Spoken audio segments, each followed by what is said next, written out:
Hello, hello mga kamarites! Tara, samahan niyo akong magluto ng ating hapunan. Tara, umpisahan na natin. Ayan po ang aking breast fillet. Ayan, hiniwa-hiwa ko lang yan. Ayan po guys. Hiniwa ko lang ng pahaba para madaling maluto. Sa baking pan, lagyan lang po natin ng olive oil. Saka natin timplahan ang ating mga chicken. Lagyan po natin ng black pepper. I-massage lang natin dyan sa ating mga chicken.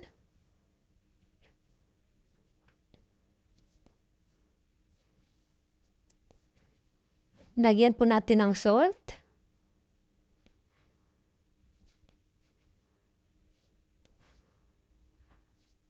Massage lang hanggang sa mag-absorb ang lasa. At ang ating paprika. Ayan.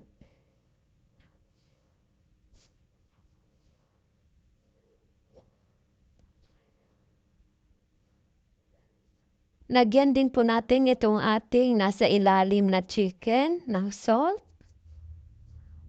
and pepper and paprika.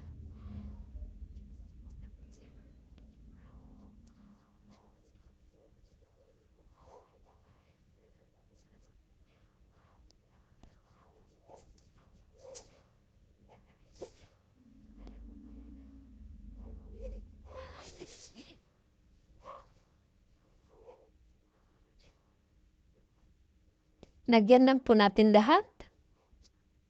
At saka natin ilagay sa ating baking pan. Massage lang hanggang sa manuot ang ating mga panimpla.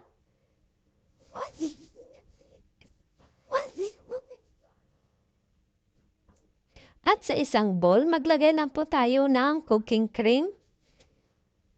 Ayan guys ang aking cooking cream. At lagyan po natin ng itlog.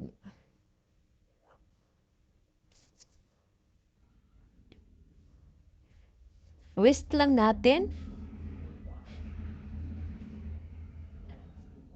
At saka lagyan natin ng garlic powder ang ating mga chicken.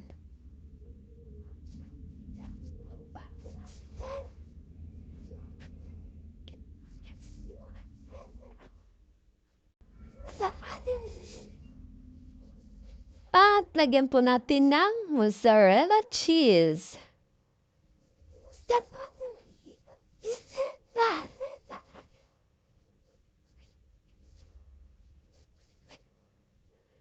Lagyan po natin lahat. Spread lang natin ang ating cheese.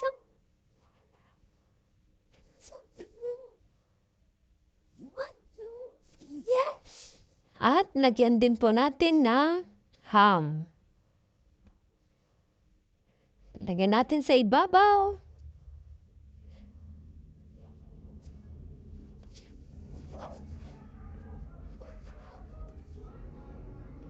Hatiin lang po natin yan para magkasya.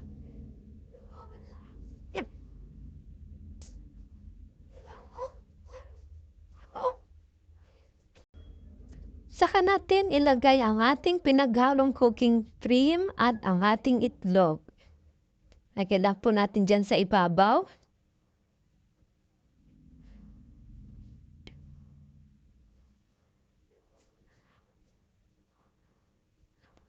Saka natin lagyan ng aluminum foil.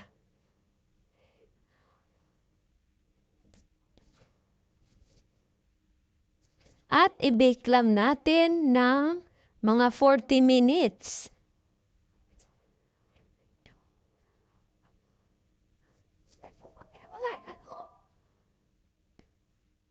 Ayan. After 40 minutes, tanggalin po natin ang ating foil.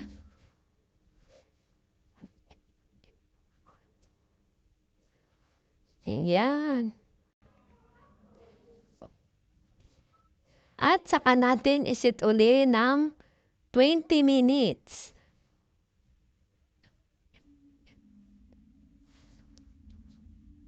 At ayan na guys, after 1 hour, ito na po ang ating baked chicken with ham and mozzarella cheese. Ayan na guys, ang bango po. At ito na guys, ang ating baked chicken with ham and mozzarella cheese. Thank you so much for watching guys. Bye-bye!